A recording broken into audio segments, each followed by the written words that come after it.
Seigneur soit dans ton cœur et sur tes lèvres pour que tu puisses proclamer la bonne nouvelle à tes frères et sœurs au nom du Père, du Fils et du Saint-Esprit.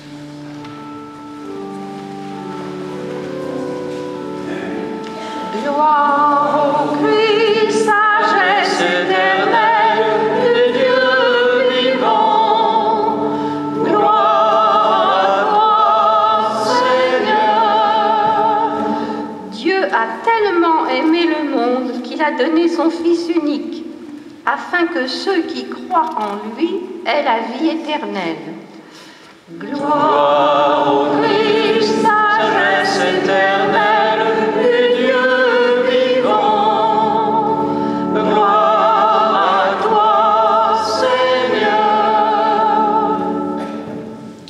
Le Seigneur soit avec vous. Et avec votre esprit. Évangile de Jésus-Christ selon saint Jean. Gloire à toi, Seigneur.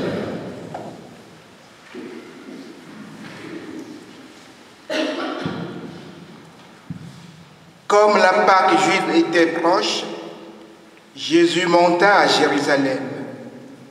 Dans le temple, il trouva installés les marchands de bœufs, de brebis et de colombes et les changeurs.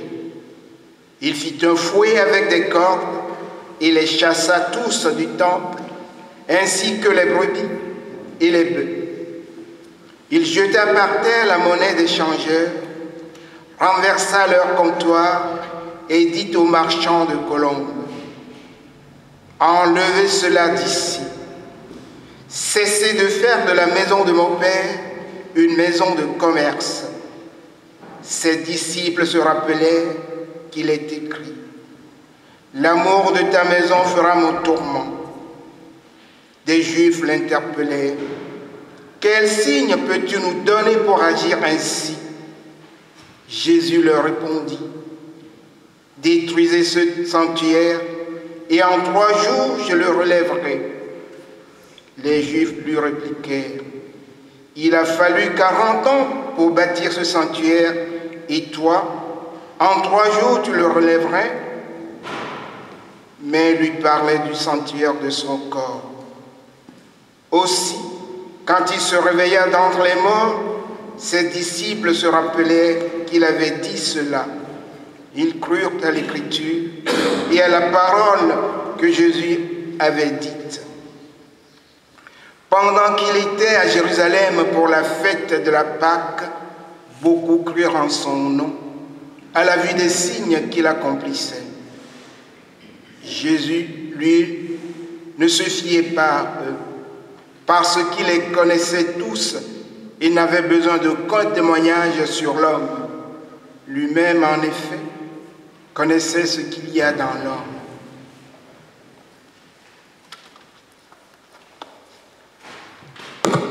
Acclamons la parole de Dieu.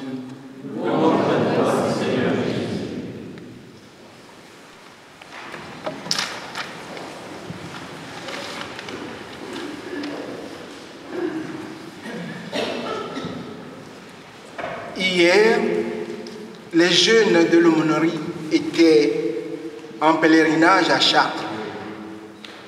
Le soir, ils étaient venus nous rejoindre à la messe à Saint-Jean-Baptiste. Et je me suis permis de leur poser cette question, ou bien de leur demander de s'imaginer quelques instants être témoins de cette scène que nous venons d'entendre à la cathédrale. Et surtout, que l'auteur de ces actes était le Père Silouane, qui les accompagnait. Alors évidemment, il y avait des têtes qui remuaient, dis donc. Ben oui. Et aujourd'hui, moi, je vous pose aussi la question, si vous y étiez dans ce temple, en ce jour-là, que diriez-vous? Qui donc est cet homme? Quel pèlerinage à rebondissement? Certains crieront: quelle honte! Mais honte à qui? À Jésus ou à ses détracteurs?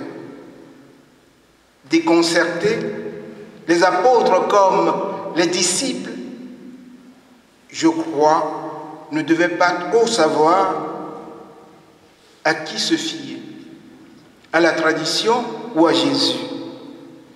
Et c'est plus tard qu'ils comprendront que Jésus vient dire ce qu'il aimerait faire dans nos cœurs et dans nos vies pour que nous soyons vraiment dignes de son Père. Et n'oublions pas que nous sommes d'abord et toujours des pèlerins qui cherchent Dieu. Ici, Jésus vient poser un geste volontairement agressif qui a dû provoquer un véritable remue-ménage dans toute la ville de Jérusalem. Et ça a dû jaser dans les rues, rebonder de pèlerins qui ne se priveraient pas de chercher à savoir qui donc est cet homme, pour oser expulser du temple marchands, échangeurs de monnaie.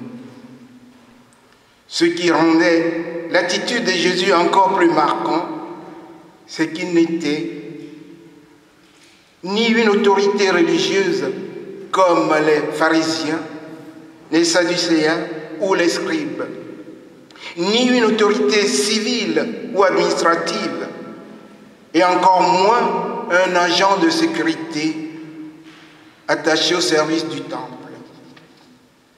Aux yeux de la population, il n'était qu'un simple laïc, un quelconque charpentier, issu d'une famille sans renom. Mais de quel droit pouvait-il se permettre d'agir ainsi?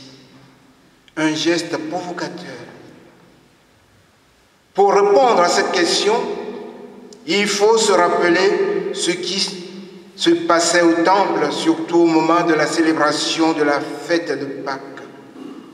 À cette occasion de festivité, la plus solennelle du peuple juif, des milliers de pèlerins provenant non seulement de toute la Palestine, mais des quatre coins du monde, mais aussi de toutes les régions de l'Empire romain, envahissaient toute la ville de Jérusalem.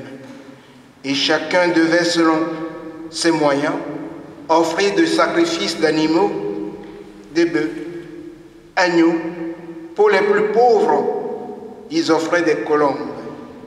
Et il était évident que les pèlerins n'amenèrent pas avec eux les bêtes à offrir. Ils les achetaient sur place, dans la cour extérieure appelée encore la cour des gentils ou des païens. Et Marie et Joseph aussi en ont profité. Lors de la présentation de Jésus au temple. En dehors du sacrifice d'animaux, les pèlerins devaient également payer une taxe pour le temple. Or, les monnaies romaines et grecques n'étaient pas acceptées parce qu'elles portaient l'effigie des empereurs considérés comme des païens. Il fallait donc les changer. Ainsi, la présence des marchands comme des changeurs dans le vestibule arrangeait tout le monde. Les pèlerins, souvent pressés par le temps, n'ont pas besoin de sillonner toutes les rues de la ville pour leur achat. Les marchands avaient leur compte, les changeurs réalisaient leur petit bénéfice avec la bénédiction ou la complicité des autorités. En somme, chacun y trouvait ses comptes et l'on trouvait tout à fait normal que la maison de Dieu soit envahie par des cris des marchands, le bêlement des agneaux et le roucoulement des colombes. C'est dans ce contexte de commerce à caractère religieux que Jésus intervient pour chasser les vendeurs et les changeurs. Son geste était d'une surprenante audace. Mais nous aujourd'hui, quelle audace prenons-nous pour vivre notre temps de carême? Quel défi lançons-nous pour arriver vers la Pâque.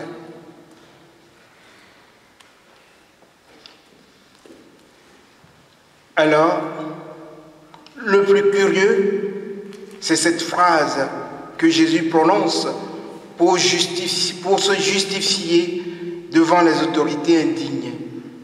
Détruisez ce temple en 3 jours, et en 3 jours, je le relèverai.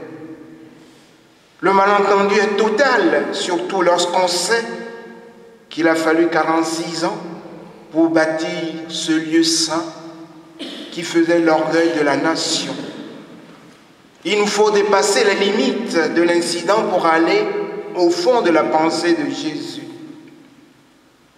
Au fond, quel message le Christ voulait-il adresser à son peuple en posant un geste aussi provocateur? Redonner au temple sa dignité. Il est clair qu'en expulsant les marchands du temple, Jésus voulait redonner au temple sa dignité et son caractère sacré. Le temple doit demeurer le lieu par excellence où l'on se rend pour rencontrer Dieu, l'adorer, le prier. Et si le Christ s'est indigné, c'est bien parce que les préoccupations matérielles, les bruits d'argent dans le lieu saint et les spéculations ont fini par transformer la maison de Dieu en un centre commercial ou un centre d'affaires bien prospère. Parfois, on se poserait la question à savoir que si Jésus se rendait aujourd'hui dans certains de nos sanctuaires, que dira-t-il? Est-ce réellement Dieu que nous cherchons en nous rendant à l'Église? Les actes que nous posons peuvent, hélas, facilement devenir l'occasion d'une recherche d'intérêt comme la richesse, l'honneur, la considération, que sais-je encore. Mais l'histoire montre que parfois les plus grands tyrans se font passer pour des hommes religieux. Le nouveau temple, c'est le Christ. La signification théologique de ce geste de Jésus va encore plus loin. En bon connaisseur des Écritures, les responsables religieux de Jérusalem avaient certainement compris que le Christ se prenait pour le Messie, conformément à la prophétie de Zacharie. Il n'y aura plus de marchands dans la maison du Seigneur, le Tout-Puissant en ce jour, c'est-à-dire au jour de la venue du Messie. Voilà pourquoi ils exigeaient de lui un signe, un miracle pour se faire reconnaître. Détruisez ce temple et en 3 jours, je le relèverai. Quel défi! Quel défi que Jésus nous lance! Seuls ses disciples comprendront plus tard que les temps nouveaux étaient arrivés. Seuls ils sauront que désormais, le véritable lieu de la rencontre avec Dieu, ce n'est plus une maison de pierre, mais ça se fait avec quelqu'un. Et ce quelqu'un, c'est le Christ.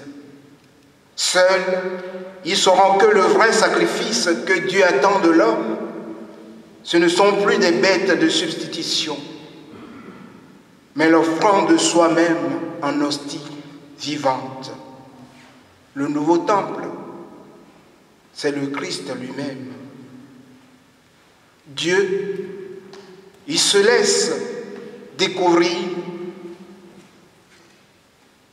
dans la persévérance, la patience, l'humilité. Frères et sœurs, sachons que chacune de nos Eucharisties est la réalisation de ce défi.